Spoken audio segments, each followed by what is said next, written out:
that is going to give me the best return on my investment because I'm not just using it for my own enjoyment, although I am, but I'm also using it to make sure that I'm maximizing my home for the end user, which is not going to be me. Let's talk about boosting your wealth with home equity secrets. So there's a lot to talk about, and I want to make sure that we're unpacking it today.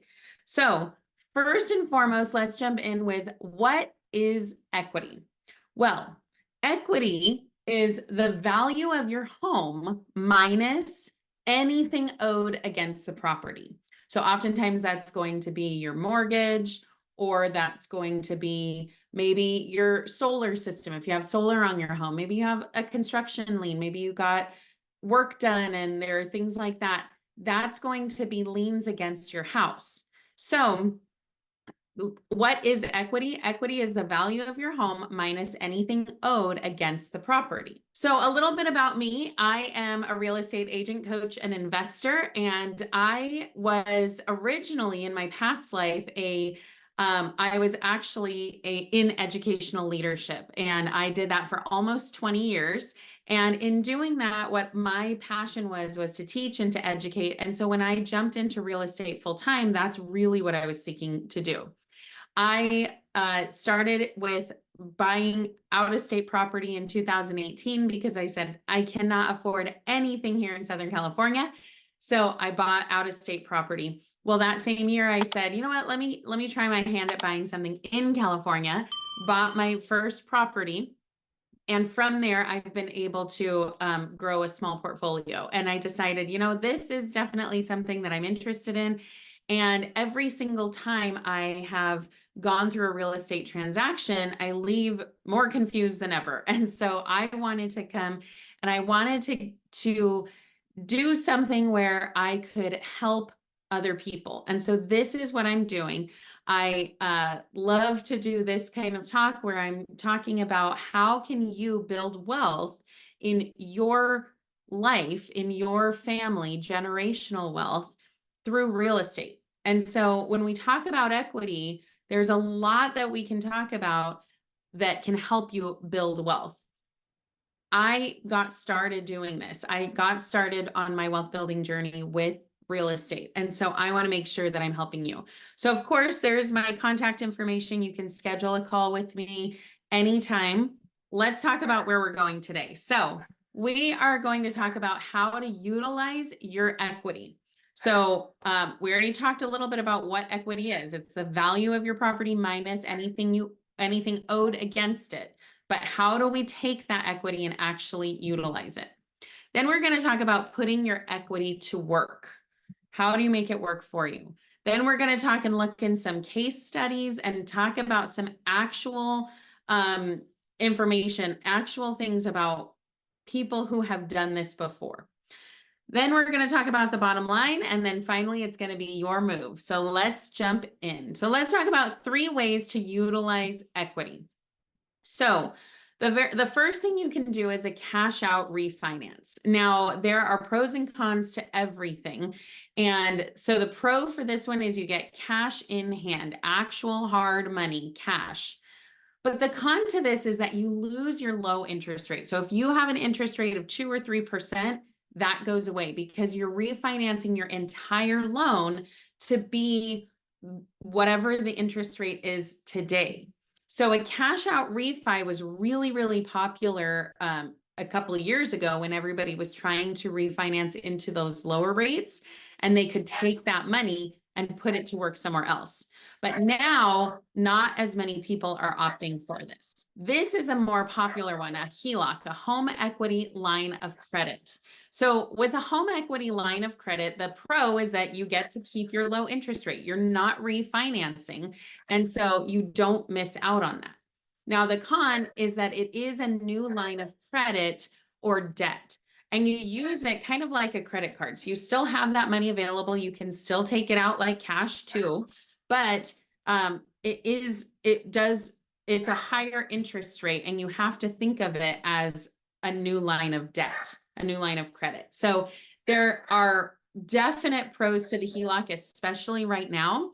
But something to think about with the HELOC is that it really should be a shorter term thing that you want to use. You don't want to use a HELOC for the long run. You don't want to say, okay, I'm going to take a HELOC out and never pay it back or never have a plan to pay it back. You want to make sure that you are doing something to try to pay off that HELOC. And then number 3, you can sell. If you sell your property, you now have access to all of the cash available. With the cash out refinance and with the HELOC, you're limited to only taking out about 80% of the equity that you have, 75 to 80%, depending on which bank you use. But when you sell, you're taking everything out and you're going to be able to execute it in different ways. So the pro is that you have access to all of that, but then the con is that you lose the potential for future appreciation. Now, if you take it out, if you sell your house and then put it towards something that is going to appreciate further or an investment or something like that, that is a great way to do it and a great way to think about it. But if you're trying to sell for some other reason, you may want to consider and you may want to strategize what is the best course of action for you.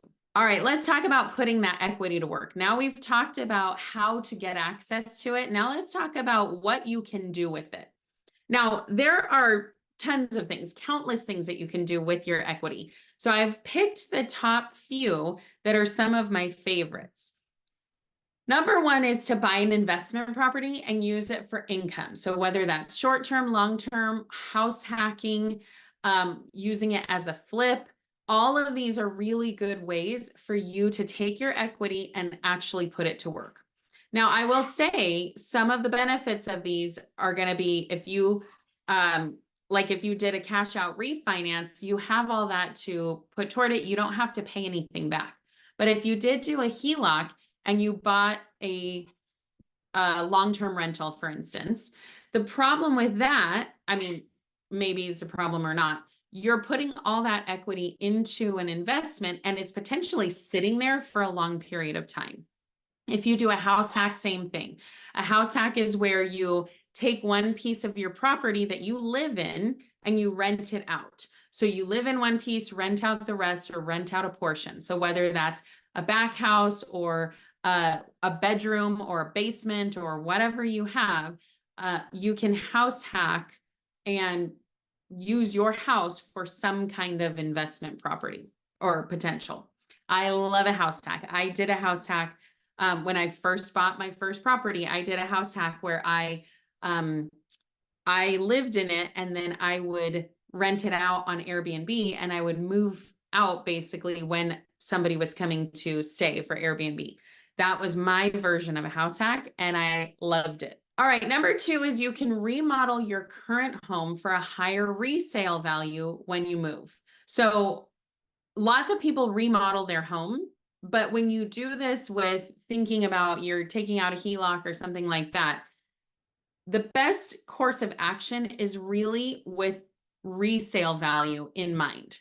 So you don't have to sell right away, but you want to remodel based on, is this going to give me a higher resale value? So for the most part, where do you want to spend those dollars? For the most part, you want to spend it on kitchens and bathrooms. That's going to give you the biggest bang for your buck. I will also say flooring is a really good option. If you're going to redo your floors, that always makes a house show even better. Now, when you think about redoing a backyard, for instance, that may or may not give you the return on investment that you're looking for. A backyard doesn't necessarily have the same draw as a nice kitchen and nice bathrooms. And when we talk about nice bathrooms, they don't have to be super nice. You don't have to spend $20,000 to $30,000 redoing your bathroom. They just need to be functional and they need to be clean. And so if you can update them in some way, make it look a little more modern and sleek, those are all going to be really good ways to spend your money. But when you talk about a kitchen remodel, that's where the most money is going to go into. That's where you can easily spend 20 to 30,000. And because it's just higher ticket items. You're talking about countertops and cabinets and appliances and all of that kind of stuff. But taking your money, taking your equity and using it to remodel and update some of that, you probably are going to get a pretty good ROI on that. Number 3, sell your home and move into a home that meets your current needs better. Now, I put this because this is like near and dear to my heart right now. We are thinking of selling our home and moving in. And what I always like to do is I love to do live-in flips. So I love to buy a fixer or something that's not that great and actually like put money into it and force that appreciation. And when I do that, that is going to give me the best return on my investment because I'm not just using it for my own enjoyment, although I am, but I'm also using it to make sure that I'm maximizing my home for the end user, which is not going to be me. So I'm going to sell my place and I'm going to move into it that fits my needs better. So we talk a lot about who's selling their home right now. It's the people who are selling right now are people who are needing to change things out to better fit their needs. And so they're needing to size right, as we call it. So whether they have a 5-bedroom house and now they're empty nesters and they need to consolidate, or whether their family is growing and now they need more bedrooms, or maybe they have a 2-story, but they only want a single story. These are the size right sellers. Those are the people who are selling right now. So that might be a good move because if you say interest rates are really high right now, sure, interest rates are pretty high. In comparison, though, they're not as high as they have been. But they are not as high as they once, or as low as they once were. So yes, I totally understand that. I get that. That is a challenge. However, if you need to move into something that's going to meet your current needs better, one of the things that you can do is you can sell your home and then take it and move your equity to transition it to something that works better for you. And then the 4th way to use that equity is to pay off debt and manage your financial situation. So some people are really against this and some people love it. I feel like you do what you need to do to make your financial life better. Now, I will say when you pay off debt, if you pay off debt using debt, which let's be honest, a HELOC is debt. If you pay off debt using debt, you have to think of it in your brain as you do not want to incur that debt again. So you're not just continuing to go back into debt. You need to use that debt to pay it off and manage your financial situation better. Because remember, especially if you got a HELOC, you have to pay that back. Now, if you sell your house and then use part of the equity to pay off your debt, that's going to be great. And that actually puts you into a better position to buy your next house. So there are lots of things to do to put your equity to work. We are able to do tons of things with this. So this just barely scratches the surface. You can do lots of other things. I love investing. And so, like I said, I'm a real estate agent, coach, and investor. So I'm constantly looking at properties. I'm constantly looking at what I can buy. I'm constantly looking at flipping properties, all of that kind of stuff. And so I like to take my equity and put it to work. Now, if you did a cash out refi, you also have to keep in mind that anytime you refinance your property, unless you change it from like a 15-year to a 30-year, you're also tacking on extra time. So let's say you're 10 years into your 30-year loan. When you refinance, you're just going to refinance to a new 30-year loan. And so you have to make sure that you understand what you're doing, and you want to make sure that you're being strategic about that. Because usually what happens is even if you go to a lower interest rate, a bunch of that interest rate is tacked on at the front. So you're still paying it even if you pay it off early. So keep that in mind, that no matter what type of vehicle you use to tap into your equity, you want to be smart about it. You want to be strategic about it, and you want to make sure that it's helping you reach your goals, your family goals, your generational goals, all of that. So just keep those things in mind. All right, let's jump into some case studies. So case study 1, we're going to talk about somebody who used their money to invest. And this is a picture of the actual house.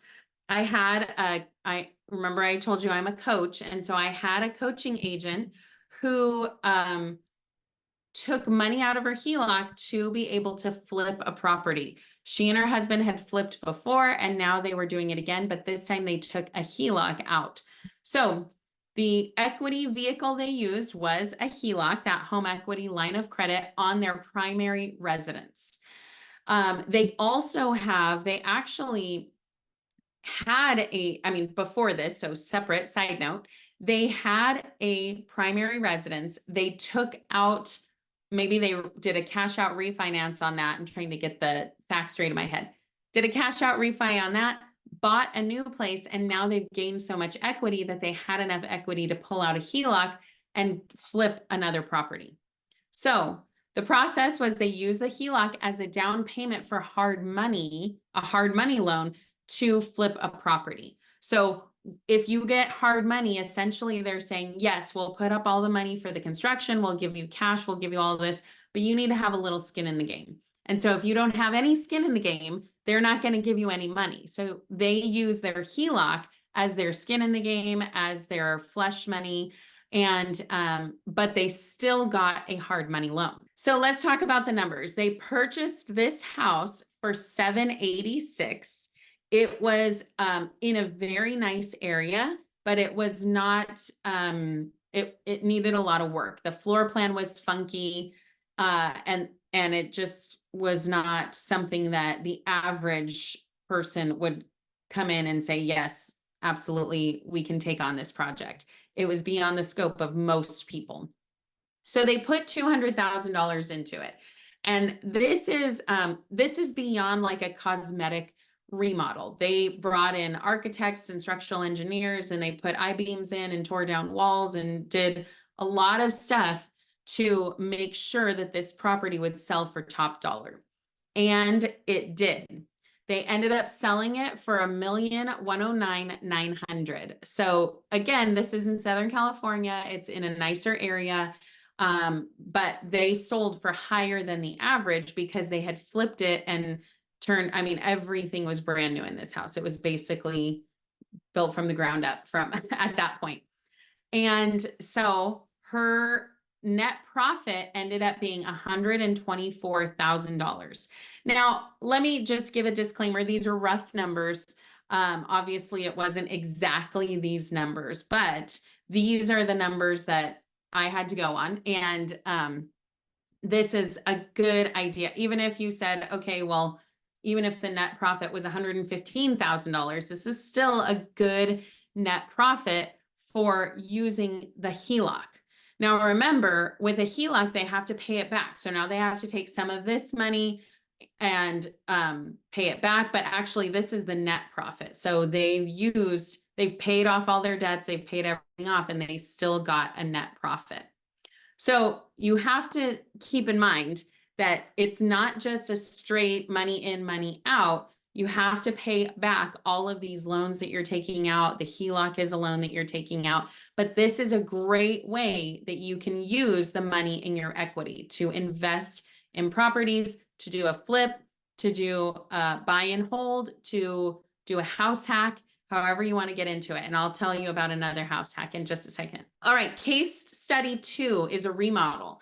Now, this is actually my mom's house. They did exactly what I said not to do, and they remodeled their backyard. Now, they didn't do a huge remodel. They didn't put like a resort style pool in here or anything like that, but they just had a gross backyard for a long, long time.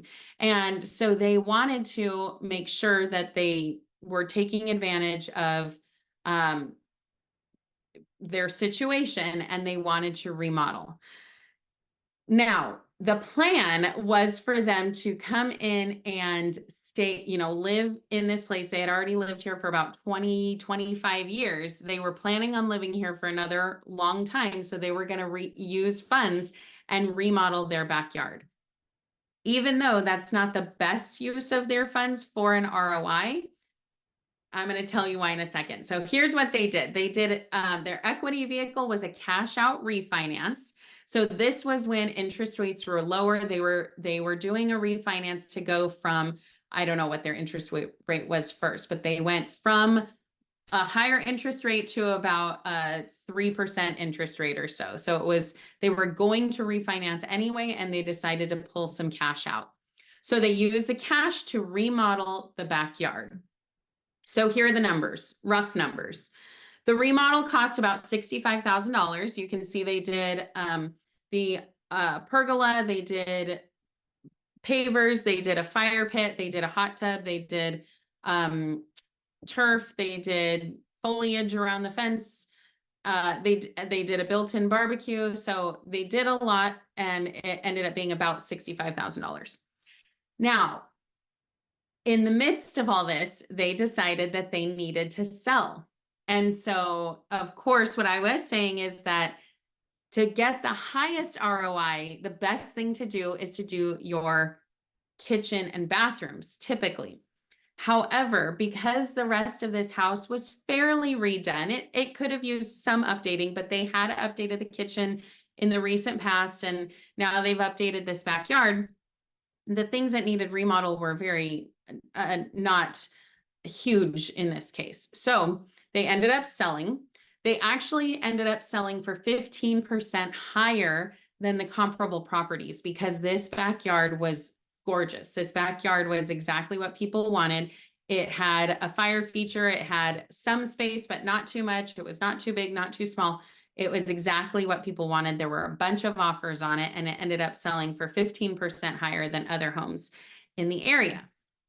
So in total, it actually ended up adding over $100,000 in value, because had they not spent the $65,000 to remodel this, they actually would have been able to sell their house for probably $100,000 less at the time that they were selling. So of course, you always have to consider what's the market that you're selling in, what are all the considerations for this. It's not just a flat out number. However, this is a great case study to be able to show how you can still get a good ROI, even if you don't remodel exactly perfectly to what the buyer is wanting. Because this, my mom remodeled this to what she wanted, because she was planning on enjoying this and being in this place. And then they ended up selling very soon after this was complete. Now, the third case study is a sell, and this is actually mine. I sold my place. This is a picture of the fixer-upper that I bought. So this is not the place that I sold, trust me. The fixer that I like to do fix and flips, live in flips. I really enjoy doing that because it forces that appreciation. So what I did was, and I've talked at length about the numbers in previous videos about the house that I had before, the little condo. I had a little condo before. I bought it for about $265, and I put $3,000 down. So not much at all. And I ended up selling a couple of years later for about $405.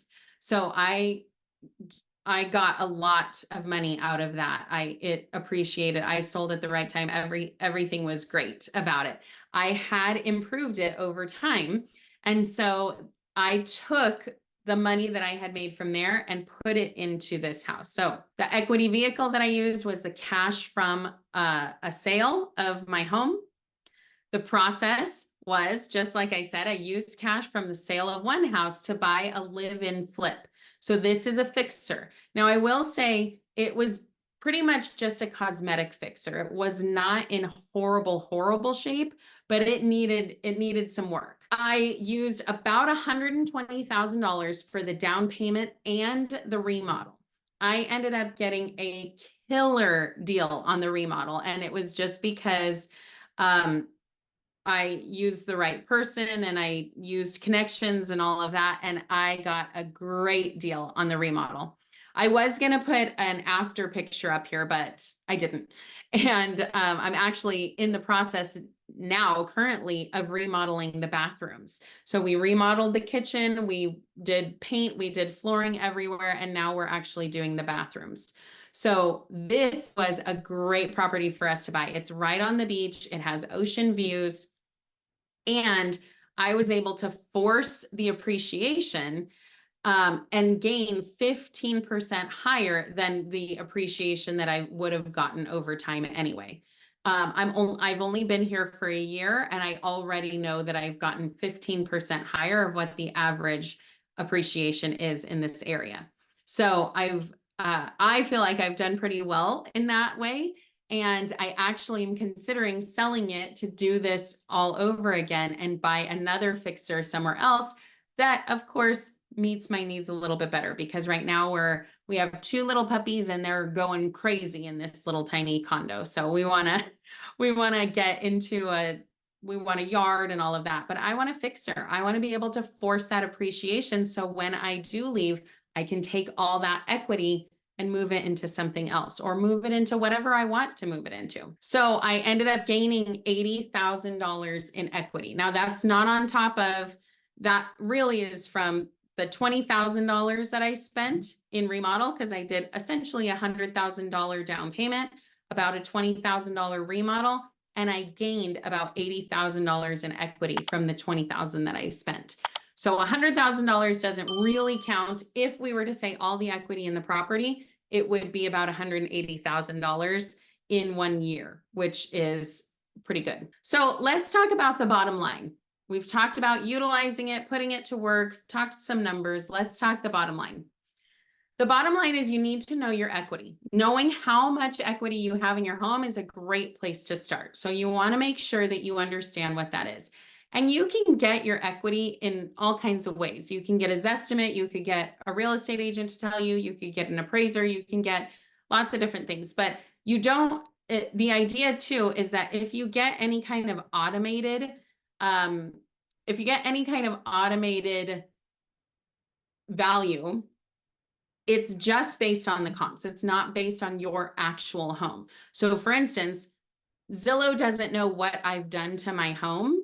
And so it's only going off of what are things appreciating in general in my area. And so it's giving me a much lower rate than I know that, or a much lower estimate than I know it'll actually sell for, because it doesn't know what I've redone. So if you bring a real person in to say, here's what I've done, and here's where it started, and here are the comps, that's going to give you a much better representation of what your equity is.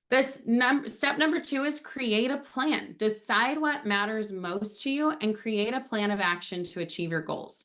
So if you feel like, I don't want to move, I want to stay here, great. Let's talk about remodeling. Let's talk about getting the equity out in a HELOC or in some way and remodel what you currently have. You can do a love it or list it kind of thing and say, once you fix this up, is this where you want to stay? If not, let's get you into another place. But start off by making a plan, figuring out what it is that you want for your life and your goals. Do you want to invest in real estate? Do you want to flip houses? Do you want to do a live-in flip? Do you want to just stay where you are and remodel? What is it that you want to do? And as soon as you have that plan, then get a great agent. Schedule a time to meet up with me and we'll come up with the best strategy. That's going to be the key. You have to have a strategy when we're talking about all of this stuff. So connecting with a great agent, I can connect you with a great agent if you don't have one already, but I would love to work with you and I would love to be that agent of choice for everything that you, all of your real estate needs. So make sure that you are scheduling a time. So let's talk about it. It's your move. So schedule a call with me today. I would love to get together with you and schedule that strategic consultation. I want to make sure that you know where to find me. You have all of my information up here on the screen, and I want to help you. I want to help you reach your goals no matter what they are, whether they are that you want to start building that generational wealth and start investing in properties, or whether you say, no, I just want to find my one forever home. Great. I'm going to help you with that. So make sure to scan that QR code and let's schedule our strategic consultation today. And then finally, next month, we are going to be meeting and talking about home upgrades to sell this summer. So if you're looking to sell in the summer or anytime soon, what are those specific home upgrades that you should be doing that will get you the best bang for your buck? They will increase the value of your home, and maybe they won't even be too much. So make sure that you join me next month on the last Thursday, June 28th, because we're going to be talking about what should you do to make your home more sellable in the summer. Thanks for joining, and I will see you next time.